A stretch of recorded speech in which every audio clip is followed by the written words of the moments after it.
Hello అండి. నేను doctor Sita, మీ తెలుగు అమ్మాయిని.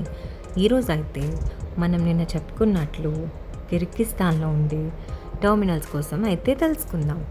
ఇక్కడ మీరు చూస్తున్న వాటిని పేమెంట్ టెర్మినల్స్ అంటారు. ఇవి కిర్గిస్థాన్లో చాలా కామన్గా కనిపిస్తాయి అండ్ ఇవి 24/7 అవైలబుల్ ఉంటాయి. వీటిలో మొబైల్ రీఛార్జ్ దగ్గర నుండి యూటిలిటీ బిల్స్ మరియు బ్యాంక్స్ ఉన్నప్పటికీ వెళ్ళాల్సిన అవసరం లేకుండా ట్రాన్సాక్షన్స్ అన్నీ ఈ టెర్మినల్స్లోనే చేస్తారు. ఇంకా ఈ టెర్మినల్స్ని కాలేజ్ లేదా యూనివర్సిటీస్లో ఫీ పేమెంట్స్ కోసం కూడా వాడతారు. ఈ టెర్మినల్స్ అనేవి మనకి super markets, malls, metro areas, universities ఇలా ప్రతి దగ్గర ఉంటూనే ఉంటాయి. అలాగే ఫారిన్ స్టూడెంట్స్కి చాలా బాగా యూస్ అవుతాయి. ఈ ఇన్ఫర్మేషన్ మీకు నచ్చినట్లయితే లైక్ చేసి సబ్స్క్రైబ్ చేయండి.